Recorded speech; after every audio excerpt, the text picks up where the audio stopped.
I was playing hockey, I really liked the teammates. It's competitive. And he was only 6 years old, standing in the stands. They had a little pickup game, and he grabs my shirt as we're standing in the stand, and I look down, yeah, Colin, and he says, I want to play. Got him gear, and he hasn't stopped since. I think he found great success at it. I think he turned into a pretty good skater. I love the game. I played defense, right defense, before my accident. I hit another player. I fell down. My coach went up to me. He said, "Are you all right?" And I said, "I don't know." My right leg was struggling. My right glove kept falling off, and I started crying. Then my voice stopped. And he couldn't speak, and he was looking at me with those eyes, like, help me, do something for me. Just, Dad, help me. And I blacked out from there. I rode in the ambulance with him to the hospital, and the doctor came over to us at that point and said it's definitely a brain injury. So he had an arteriovenous malformation. It's a collection of blood vessels that broke open and leaked blood into the brain. The area of the brain that was affected affects his right arm, right leg, and the way he speaks. They said it's a brain injury, he may not make it. You need to understand how critical it is. Periodically, someone came out and said, he's still with us. And they said that, we did have to revive him. I died twice. They said that he would be in ICU for a while. He would be sedated. He wouldn't be coherent at first. That's probably the hardest thing I've ever had to go through in my lifetime. When he did finally open his eyes and just kind of looked around, you knew he had no idea who we were, where he was, or anything.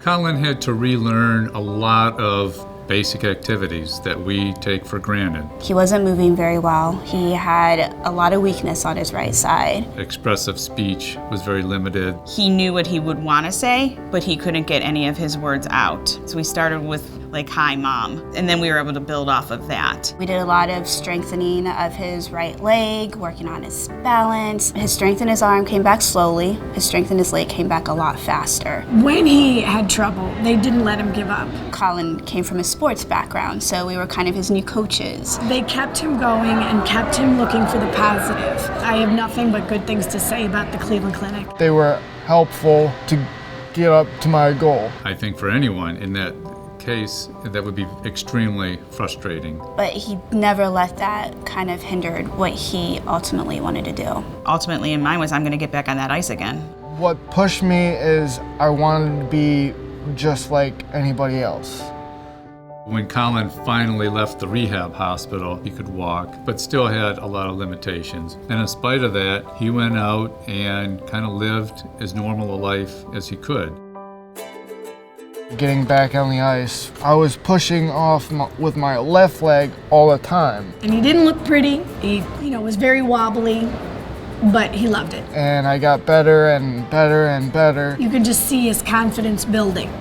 When he was going into his junior year, his parents approached me and basically said, Would it be possible for you to work with Colin for us? All 4 coaches were sitting at the meeting, and none of them hesitated a second to give him the opportunity. It was kind of an easy decision. I felt excited to be on a real hockey team. That very first game, they put him in, I think it was all of 15 seconds, 30 seconds at most, and it changed him. I mean, it really did.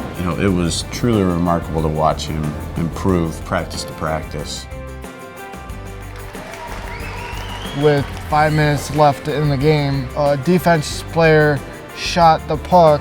Colin placed himself right in front of the net, had his stick ready to go. And I tipped it into the goal. First career goal after the injury. And it went in off of his stick. I scored on the ice where the Monsters play, and I got the game-winning puck. I felt surprised and excited. Probably the most magical moment in my 40 years of being around the game of hockey. It was truly amazing. And I achieved what I wanted to achieve, and scoring that goal put the cherry on top. Colin has displayed a lot more courage than I think someone his age has to show. I think courage is facing the unknown. and still stand there and fight until you beat it. In Colin's case, it was being able to walk, talk, read. He has the courage to take it on, and he'll tell you, I want to do it just so people know I can do it. He's giving us all an example of what you can overcome if you put your mind to it with a positive attitude and work hard. I could do anything that a regular person can do, maybe a little bit different, but still I can do it.